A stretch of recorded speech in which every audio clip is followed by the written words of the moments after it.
Hey guys, it's Adi here with Geek on Gadgets, and today we got an unboxing of the awesome LG V10. Now, this is the first device in LG's new V lineup, and it's basically their lineup of new top spec beast mode devices, and which come with the best of the best. And I'm really excited for it, so let's just take a peek, see what we got. So we have the nice V10 sleeve that slides right off.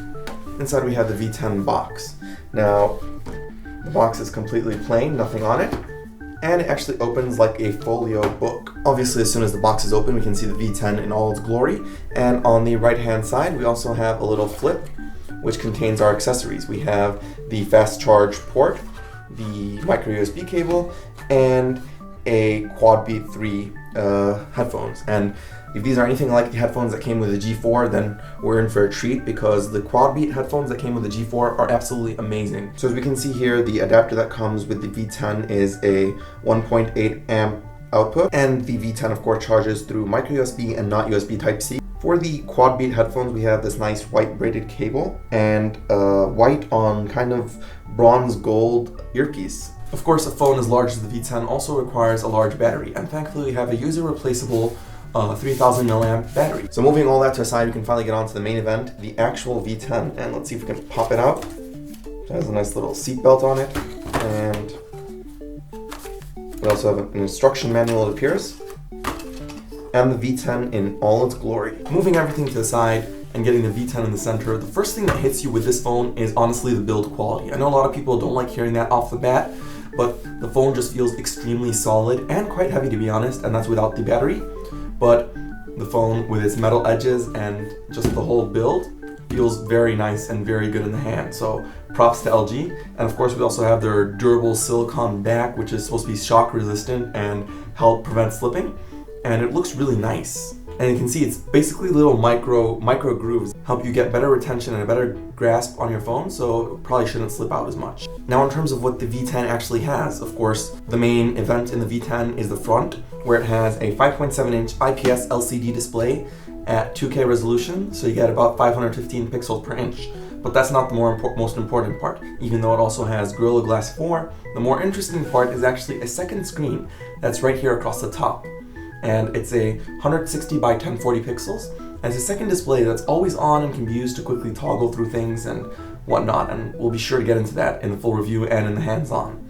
We also have two front-facing 5 megapixel cameras, one of them for close-ups, and the other has a wider angle lens for what LG are calling group selfies, and they're using a word called groofies, and I refuse to use that word, so that's the last time you'll ever hear me say it. At the bottom of the phone, we only have the LG logo and a bit of dead space, so that means the phone uses soft keys instead of physical hard keys. Of course, on the back of the phone we have a 16 megapixel camera with an f1.8 aperture lens, similar to the one in the G4.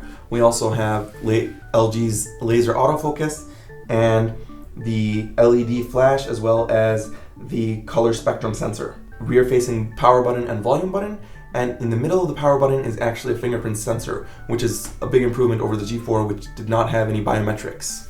Now, of course, since the buttons on the V10 are all on the back, the sides are both completely empty, leaving you with only the micro USB port and speaker port on the bottom, as well as the headphone jack, and a couple microphones on the top with nothing else. However badass the V10 looks from the outside, it has the specs on the inside to match it.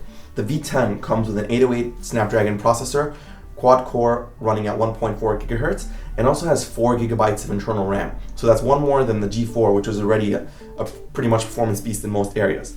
Internally, we also have 64 GB of storage, expandable via micro SD card.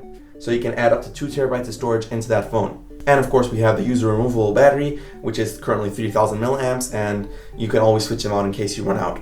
Of course, given the V10's large size and pretty awesome build quality, it's going to weigh a bit more. So the V10 weighs 192 grams and is 8.6 millimeters thin, which is actually quite impressive for a phone this size.